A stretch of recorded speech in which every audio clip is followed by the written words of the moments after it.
Sveiki, grįžtu po beveik mėnesio pertraukos. Olimpinės žaidynės praūžė, krepšinio realiai nėra visą rugpjūčio mėnesį. Krepšinis artėja, LKL, Eurolyga, bet šį kartą dar ne apie jį, spėsiu tikrai per sezoną pakalbėti apie krepšinį.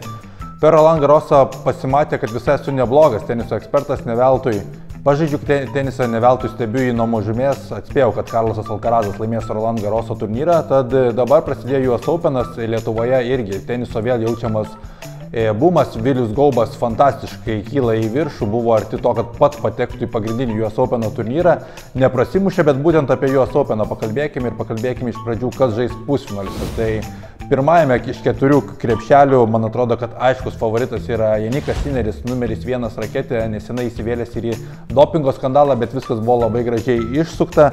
Galvoju, kad Sineris prieš Medvedevą laukia toks mūsų ketvirtfinalis. Medvedevas yra 2021 metais laimėjęs US Openą, tačiau pastaruoju metu jo forma tikrai ne pati geriausia. Yra šitame krepšelė taip pat ir Stefanas Cicipasas, tačiau jisai niekada nėra US Open'e nuėjęs toliau trečią raundą, tai manau, kad ketvirtfinalis bus vis tiek Medvedevas su Sineriu, bet kaip jau minėjau, Sineris pastaruoju metu žymiai geresnės sportinės formos ir Sinerį matysime pusfinalyje. Antrasis pusfinalio dalyvis, manau, kad niekam klausimų nekyla, matant visus 4 krepšelius, kaip visas susiskirstė, tai yra trečioji pasaulio raketė šiuo metu, Carlosas Alcarazas, žaidžiantis ant visų dangų įspūdingai, jaunasis Ispanijos wunderkindas atrodo puikiai, keičia Rafaelį Nadalį, užpildo Ispanijoje šią spragą ir manau, kad Alcarazas pagal jo kelią jam nusimato iš tų didžiųjų tenisininkų lengviausias kelias iki pusfinalio. Pirmasis pusfinalis mano prognozija Janikas Sineris prieš Carlosą Alcarazą. Einame į kitą krepšelio pusę ir ten yra sunkiau nuspėjami dalykai.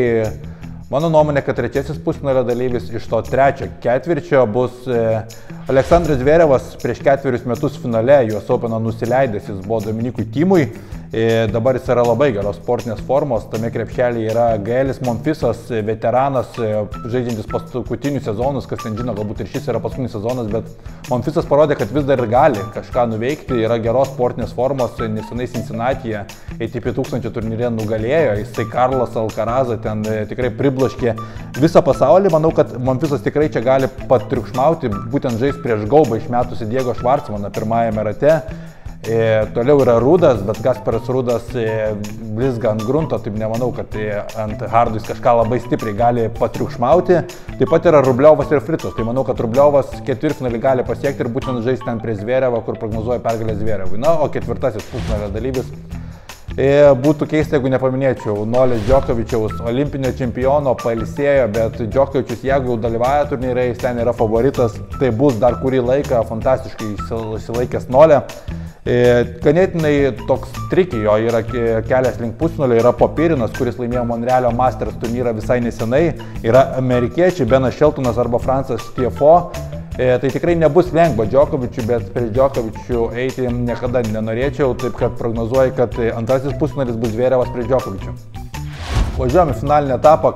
Šiaip US Openas reikia paminėti tai, kad per visą istoriją čia būna daugiausiai staigmenų iš didžiojo kirčio 4 turnyrų. Jeigu pirmieji 3 pasižiūrėtume pagal istoriją, Australija Open, Roland Garrosas ir Wimbledonas dažniausiai buvo padalyjamas didžiajam trejetui, Rafaeliui Nadaliui, Roger Federeriui ir Nolė Djokovičiui.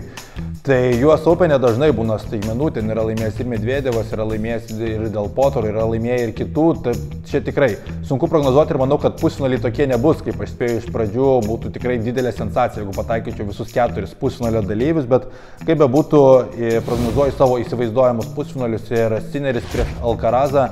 Nekartą jau matėme šį sezoną, kad pastaruoju metu tai ateinanti jaunoji karta šiuo metu perima vadžias iš senųjų grandų. Jeigu Federeris jau pasitraukė, Rafaelis Nadalis irgi paskutinis sezonas, jeigu ne paskutinis, tai tikrai jau nebe geriausia forma. Vienintelis Novakas Djokovičius, likęs iš tų muškietininkų, Andy Murray irgi baigė karjerą. Tai Sineris ir Alcarazas atrodo tie žmonės, kurie perima tą teniso veidą ir prognozuoti čia, sakyčiau, kad Alcarazas šiemet laimėjo daugiau tų lemiamų kovų, kur buvo viskas sprendėsi, tačiau Janikas Sineris pagal žaidimo lygį, ypatingai ant hardų, yra įspūdingas. Tad prognozuoju, kad vis dėlto Sineris grįž čia į finalą ir finale susitiks ne prieš Novaką Djokovičių, o prieš Aleksandrą Zverevą, kuris po 4 metų pertraukos tikiu, kad grįž į didžiojo kirčio finalą. Jis to nusipelno, grįžo po sunkios traumos, grįžo su labai gera sportinė forma. Djokovičius pasiekė savo sezono tikslą, tai buvo jo vienintelis kol kas laimėtas turnyras.